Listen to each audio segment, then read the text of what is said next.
What's up, future millionaires? Today in this video, I'm going to be revealing my best Facebook retargeting ad strategies that I've yet to see anybody else on the internet teach. Let's jump right into it. So here's what we're going to cover in today's video. How retargeting ads work, super simplified for you. My top 3 highest converting retargeting campaign types are revealed. How to properly set up retargeting ads in Facebook, plus some of my advanced hacks that like I said, haven't seen very many people use. And some of the most common pitfalls to avoid. Guys, this video is going to save you an enormous amount of time and money that you would have spent otherwise on these retargeting ads and whatever other Facebook ads that you're doing. So hope you enjoy. Let's jump right into this. So here's to explain retargeting ads if you don't quite understand them yet. Even if you do understand them, this is going to really simplify your understanding because I get lots of questions on this all the time. But super simple. It's just taking a warm audience you have, and this is just going to take 30 seconds for you guys that have already understand this, but taking a warm audience you have and hitting them with retargeting ads. You guys have seen this if you went on a website ever and you see the same exact ad on the product that you looked at on Facebook. That's exactly what you're getting, and it kind of follows you around everywhere. Now, that's going to be one of the campaigns I show you, but there's some other ones as well. And your goal is to turn warm people into customers for as cheap as possible. Keep that in mind at all times. And a warm audience is, just to define that, it can be your website visitors, your email list or customer file, anyone who engaged with your page. For example, they watched a video. Those are just some examples of the types of people you can use and you can retarget. So here are my top 3 highest converting retargeting campaigns, and this is really giving away a lot here, but it's whatever. So my number one is the max ROI campaign. I'm going to cover all of these in a second, but this is just a recap. My signature celebrity campaign, and last but not least, the plug the gaps campaign. And I know these may not make sense, but let's do it. I'm going to make this video quick and super value packed for you. So here's my max ROI campaign. This is just basically to get as max money as possible. And I've actually, for one of my clients, implemented this. They're a YouTube influencer, just retargeting their YouTube subscribers to a course. And I wish I had the case study right now. Maybe I'll pull it up later. But I have a case study where we spent like $600 and made literally like tens of thousands of dollars in return. It was like a 64x ROI or something like that. So whatever $600 times 64 is, that's how much money we made. It's absolutely insane. So you can take your website visitor, so people visit your website, let's say they just search it up randomly through Google SEO, whatever. You're going to take them to a Facebook ad, landing page, and then thank you page. But you don't have to do the landing page, thank you page. That depends on what kind of business you have. This works for local businesses, the most common one that I see not implementing this when they should be. Another one is obviously e-commerce stores. Most e-commerce stores implement this to some degree, but a huge one I don't see people using is like influencers. A lot of software products use this, stuff like that. This is the really simple one where you're just taking, it's literally this simplified. If you want to really do it, this is the max ROI campaign. It's pretty much the same thing. These 2 things might change in your business type, but this is kind of laid out for a local business. Now here's the plugs the gap campaign, and this is more for like a complicated campaign. I really don't recommend this for beginners, but this is where I kind of like to think of the funnel as a pipe, so people have to go through your ad. This is just an extended one. It could be shorter. It could be like a 3-step kind of system.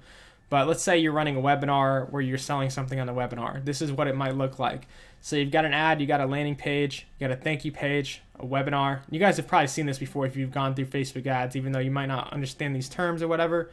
You probably have seen these exact processes. So you got like a registration for the webinar, thank you page after you register, then you got the actual webinar itself, and you got the sales page, and you got the sale finally. So you can actually set these up all through the Facebook Pixel, which I'm going to show you how to do in a second. So don't be worried if you don't know what that is yet or don't know how to set it up. I'm going to cover that. But here's one that you see a lot. Well, actually not a huge amount, but this is basically plugging the gaps campaign, because you can think of it like a pipe with a bunch of holes in it, and you're going to plug the holes with the retargeting ads. So you have these things. Somebody might come through your ad. They might go to the landing page, but they might not register for their webinar. So we're going to hit them with an ad on that. Same thing if they're on the web thank you page, but they don't watch the webinar. We can plug all these holes with retargeting ads. You can do the same thing with like an email campaign, anything. But we're basically taking this pipe, and people are going to fall out of the pipe kind of like it's water as they go, and we're going to plug it and get them back in by using retargeting ads, or you can use email, whatever you want. So this is what we're basically going to do, and you could pretend like these little things here are the gaps, and we've pretty much plugged them with the retargeting ads. Now people still obviously are going to fall out still, but we kind of plugged it somewhat, and you can do retargeting ads specifically targeting people at each single stage of this funnel. So for example, you could target people that visited the sales page but did not purchase. You could target people that watched the webinar but did not go to the sales page, etc. So here's my signature kind of local celebrity campaign, and this is the one that I use hugely with local businesses. This absolutely blows up any local business. So you got your main Facebook ad over here. Usually this is like the best performing one to cold people. And this, guys, this works for not just, this doesn't only work for local businesses. This works for e-commerce. This works for everything. The reason I call it local celebrity campaign is because if there's a person in these advertisements, and it could be a company too in these advertisements, it basically turns them into a celebrity, because when people see the first ad, they start seeing 100, like a bunch more ads of the same person or the same exact business or the same exact product, and it starts to build a huge amount of rapport with that business or that person. And that's why this is extremely powerful, because when you open up your news feed and you see the same person every single day, they're providing you with a new value video or some kind of new value, then you're going to start becoming, I mean, just like if you go on YouTube and you watch the same people that you're subscribed to every day, except you're putting it directly in front of these people. Every time they open Facebook, boom, they see another video of you or your business or your product or your client's business, whatever. And what you can do is, I would typically take your best Facebook ad and you can set it up so that if they watch 50% of that video, if it's a video ad, you can make them get a bunch of your retargeting ads. So for example, if let's say you're a gym or you're working with a local gym, same thing works with e-com. Like I said, same thing works with any business. Let's say your gym. Let's say this is a tour of your gym and you're offering a free 7-day pass. Now, if they watch 50% of that gym tour video, then they might have a video where it's like 3 workouts you can do your first time in the gym. And one of these is like member testimonials. One of these is like a member transformation. You get the idea here. Every time they open up Facebook, they're going to see a new video. You can have as many as you want. And what's going to happen is every time they open Facebook, if they forget to fill out the form the first time, or maybe they're scared of putting their information online, what's going to happen is they see that every single day, that they're going to be constantly reminded of this business. And if they weren't motivated to get in the gym the first day, or it wasn't a good time, they're going to see it every single day until they finally come in. That's why this is extremely powerful. And it also isn't expensive, because you're retargeting such a small audience of only the people that have shown interest at the beginning, that you're not spending all this money on just huge mass marketing.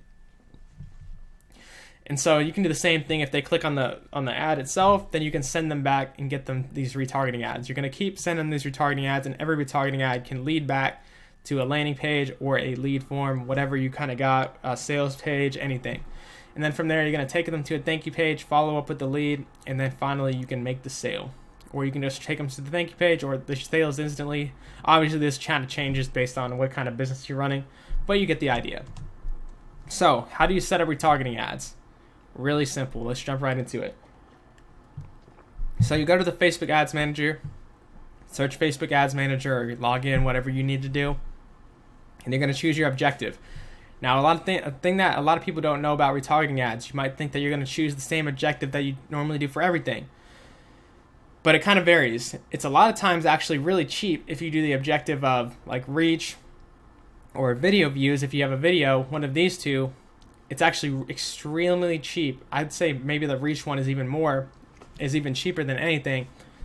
And I barely ever use reach actually until I started realizing this trick. But you can get really cheap. You can retarget your people super cheap with the reach ads, because of the fact when you're doing conversion ads, Facebook is looking for people that are highly likely to convert, and therefore you're bidding against a lot of other people that are also looking for high level people to convert. But there's no reason when you need a high level of people that convert when the people are already warm and we can reach them really cheaply, since it's such a small audience of, let's say, 1,000 people. Even if it's 20,000 people, it's such a small audience compared to if you're targeting an audience of 100,000 or 500,000 or a couple million people. It's such a small audience that you can reach them way cheaper by using the reach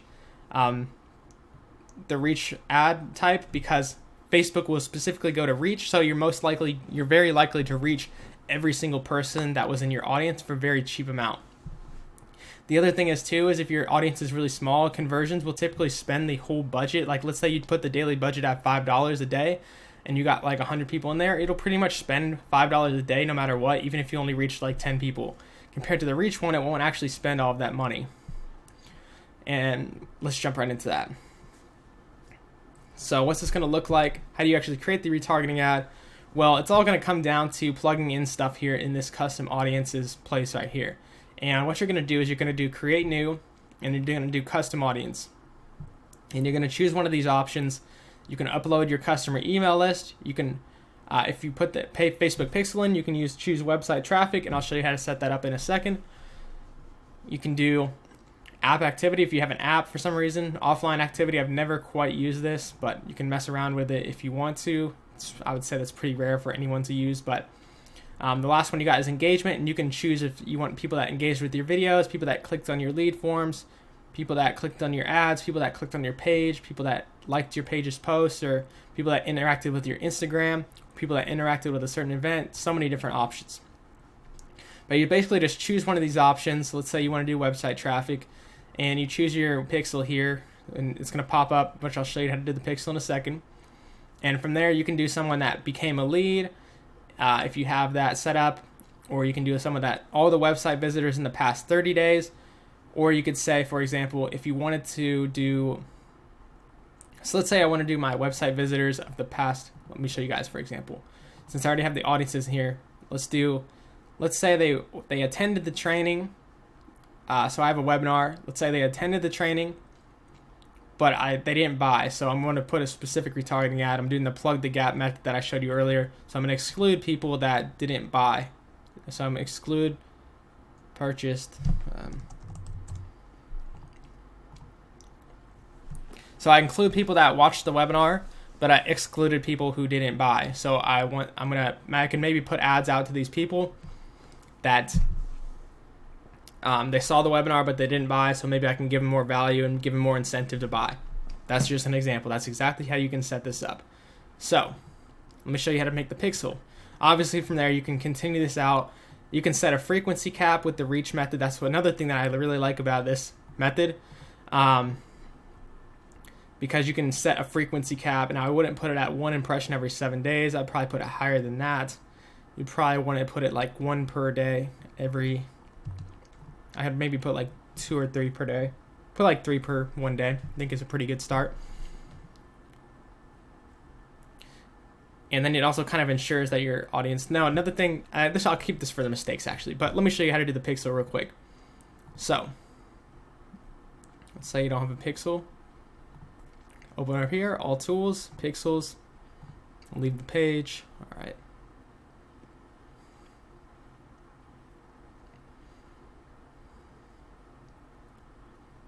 Now, another big mistake that I see a lot of people make, and I'll actually go back there because I see these people make this mistake all the time, but let's say you want to do a pixel, so we're going to make a new pixel.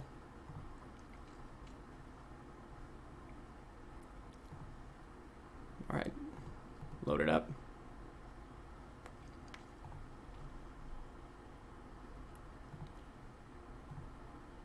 All right, so I can only make 1 pixel there because I already made one. All right. Well, what you're going to basically do, it's super simple. You're just going to basically create a pixel, and it'll walk you through the steps. But basically, you're going to get to a point where you get to a step that looks like this.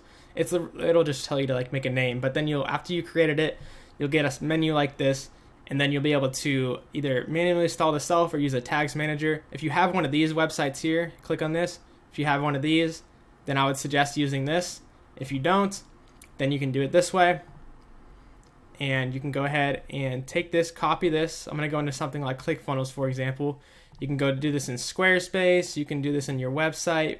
But I'll kind of explain to you how the pixel works super shortly for those of you guys that haven't done it before.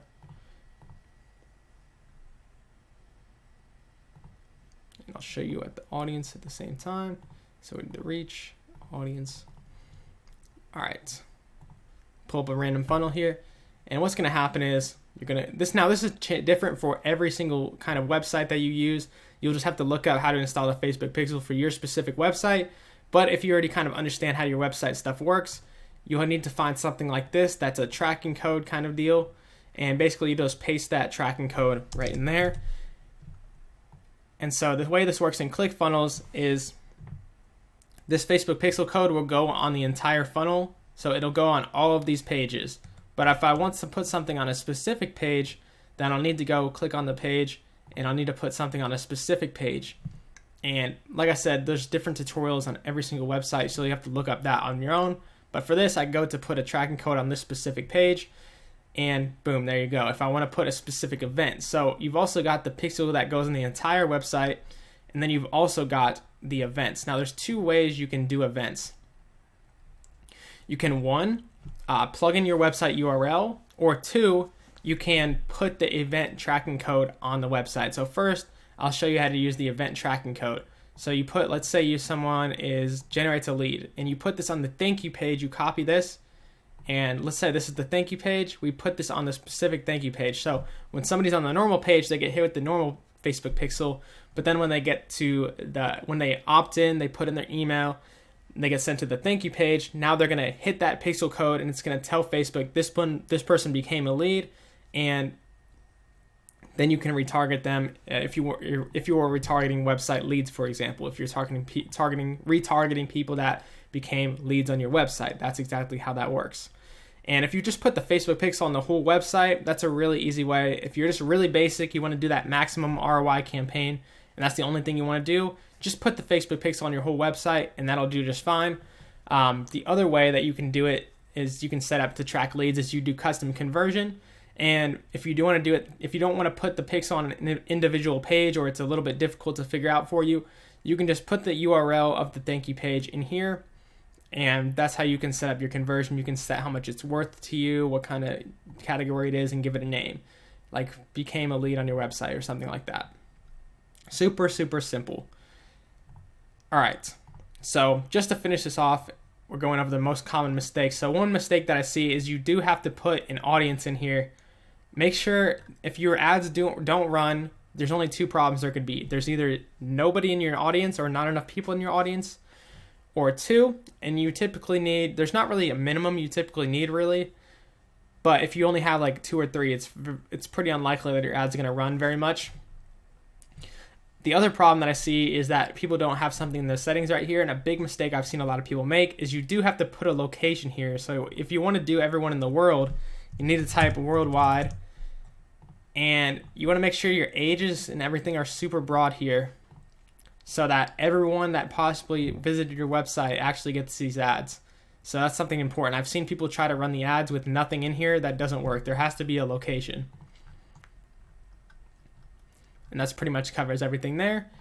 But as far as the other mistakes to not mess up on, so don't waste your time making retargeting ads when your regular ads don't even work. Making retargeting ads, if you made some regular ads and they didn't work, just because you make some retargeting ads doesn't mean they work. You need to go back and reassess why your initial ads aren't working. You should be able to convert people from cold. If you're not able to do that, you need to take a look at what you're doing and improve it. The reason for doing retargeting ads is to increase your return on investment. It's not to fix something that's broken. And the second thing is not having a big enough audience. I kind of tapped on that. Running high cost objective campaigns, touched on that. So those are my most common retargeting ads mistakes, and hopefully you guys enjoyed this video. If you have any other questions on retargeting ads, you can just leave them down below. Now, if you are one of those people that's having problems with irregular ads, I want you to check out one of my videos called Facebook Ads Beginner to Expert Facebook Ads Beginner to Expert. Yeah, so you guys can look that up in my YouTube, or maybe I'll put a link at the end here, and you can watch that video. It would be extremely helpful for you in fixing your ad campaigns. I've also got one more video called Create Facebook Ads That Work. Maybe I'll put both videos at the end in about 15 seconds on each side of the screen, and you can pick them up there. But other than that, hope you guys enjoyed this video. If you have any questions, leave them down below. Hope you guys have a good rest of your day. See you in the next video. I've been saying I was rich since I was broke. Yeah, it's a state of mind, you gotta